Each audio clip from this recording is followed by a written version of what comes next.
This man was born a natural oddity, gifted with incredible genetics. In boxing, he became known for possessing a deadly weapon, fists of steel capable of ending any opponent with a single blow. Non-believers often think that no one in the boxing industry can possess such a powerful knockout punch, but considering that this man fights in the same division as Mike Tyson, Joe Frazier, Rocky Marciano, and other legends, we may indeed be witnessing the best of the best. Despite not having trained enough in boxing technique to improve his near-zero IQ in the discipline, he swam against the tide and managed to become a heavyweight champion. Why? His killer instinct, the driving force behind his punch, known as the most lethal fist in history. His punch has knocked people out, even while they were on their feet. This man hasn't needed massive muscles to showcase his power. For him, it's enough to throw a random series of punches that can take down even the most technically skilled fighter. In an era where technique dominates boxing, this man is constantly criticized for his lack of IQ in the sport. However, he finds his fame and glory in figuring out how to destroy any opponent who stands in front of him. These are the origins of Deontay Wilder's natural power and how it has allowed him to destroy everyone with almost zero IQ. Deontay Wilder's story begins in Tuscaloosa, Alabama, a town famous for its obsession with football. But, ironically, it is now becoming known as the birthplace of one of the wildest figures in boxing. Born on October 22, 1985, Wilder grew up like most kids in Tuscaloosa, dreaming of one day achieving glory by participating in the most important sporting events. Alabama football was the heartbeat of the town, and for young Deontay, winning a Super Bowl ring seemed like his life's ultimate dream. However, life, ever unpredictable, had other plans for him. In 2005, reality collided with fantasy. On March 20th, at just 19 years old, Deontay held his first daughter in his arms. It was undoubtedly a joyous moment in any man's life, but not everything was good news. Little Nyea Wilder, as recorded, was diagnosed with spina bifida, a severe condition that could not only cause paralysis but also trigger a series of mental disabilities. With medical bills piling up, the no longer so young Wilder had to grow up in record time and find a real and immediate way to provide for his family. He left Shelton State Community College, where he had hoped to complete his studies, before transferring to the University of Alabama. Instead of winning a Super Bowl ring, Deontay joined a trucking company, doing whatever it took to keep his family afloat. Discovery of boxing. Despite having 2 jobs and countless other responsibilities, Wilder's mind never stopped telling him that he was destined for more than just a simple life. But when football and basketball were no longer options, Deontay and a friend were forced to find another path that could lead them to the glorious success they had dreamed of since childhood. And so, as if it were fate itself, boxing entered Deontay Wilder's life. At first, it wasn't the glory of the sport that drew him into the ring. Deontay's initial performances were motivated by the promise of getting paid. Recalling one of his interviews, Wilder said, "I thought every man who stepped into the ring made a lot of money. I never thought it was a process." But with nothing to lose and everything to fight for, Deontay entered the Skyway Boxing Gym in Northport, Alabama in October 2005, and his life finally set its course toward greatness. From the beginning, he was an intriguing prospect, tall, athletic, and determined. However, he was quickly forced to understand that in the world of boxing, physical gifts are only part of the equation. Jay Deese, the trainer who welcomed Wilder on his first day at the gym and later guided him to the heavyweight championship, often recalls those early moments vividly.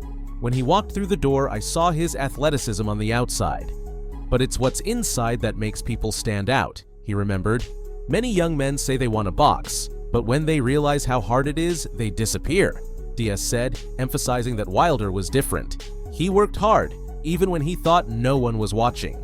They say pressure makes diamonds, and despite the brutal, fast-track training, Wilder managed to rise to the challenge. He combined his street instincts with his natural athleticism and became a different kind of physical specimen. While an entire generation of fighters built their success on technique and boxing IQ, Wilder had something rawer and more instinctive to offer. Early years in boxing. By 2007, Deontay Wilder was already making waves in amateur boxing.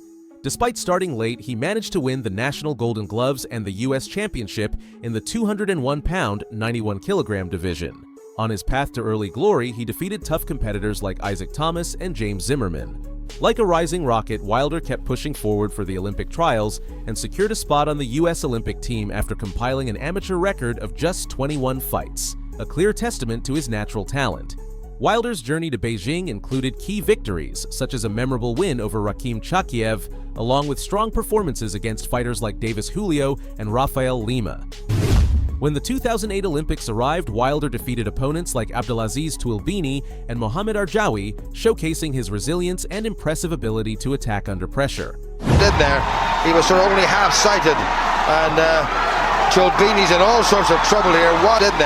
He was sort of only half-sighted, and Touilbini's in all sorts of trouble here. Impressive in the opening couple of rounds. That's another good left hand in place, and if Wilder wanted, he could stop this. One good shot's going to do it. Long 1-2 left hook. There you go. Arjawi. Good right hand from the Moroccan between America and Morocco. Wilder has pulled it back to 7 apiece now. Can the Americans be red? Wilder's got it. In what felt like a dramatic twist of fate, his dream of winning Olympic gold came to an abrupt end in the semifinals, leaving him with a bronze medal, a significant achievement, especially for someone who had only entered the sport 3 years earlier.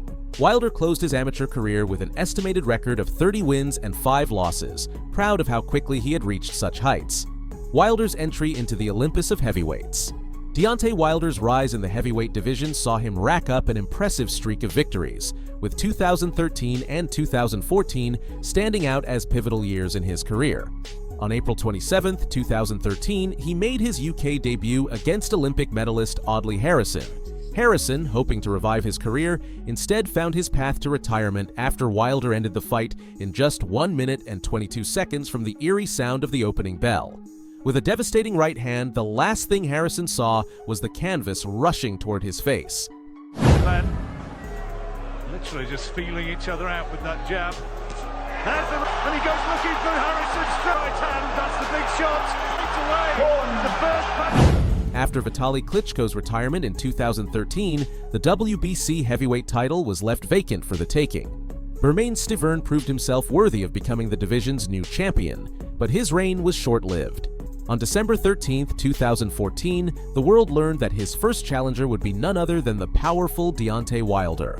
While his natural abilities were undeniable, sports analysts heavily criticized his lack of technique and ring intelligence, arguing that his record lacked victories over relevant opponents. This fight would go down in history as the first heavyweight title bout held at the prestigious MGM Grand since the infamous Mike Tyson vs. Evander Holyfield showdown in 1997.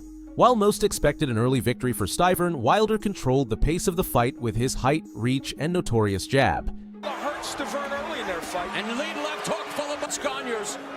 He even told us he was knocked down. In what is remembered as a bizarre moment during the second round, Stiverne fell forward, taking both fighters and the referee down to the canvas. Before coming back and winning that fight. He actively, as Wilder's doing right now, the right hand that scores through the guard, behind left hook by Stiverne, by the challenger, another right hand, and now Wilder pouring on the pressure at the bell. And a take. However, the incident was not ruled a knockdown. Throughout 12 rounds, Wilder remained dominant, leading to a unanimous decision victory, with judges scoring the fight 120-107, 119-108, and 118-109. Oh, good right hand there from Stiverne. Hoping to frustrate Stiverne. Caught him with another one. And then left hook from Stiverne. Wilder's looking for instant success. Nice straight right hand through the guard from Wilder. And he's going to punch. And again. 3 big rights. Is Wilder going to be able to put him away this time in this 7th round? But his hands, and how did Stiverne stay up from that? Now the attack continues. This win made Wilder the first American heavyweight champion of the modern era, and it set the stage for what was yet to come. Conclusion: if you made it this far, thank you. Remember, the best way to support my content is by leaving a like and commenting below. Do you truly believe that Deontay Wilder was touched by the gods and sent to the ring with a unique gift, or was he just a lucky guy? Let me know your thoughts in the comments.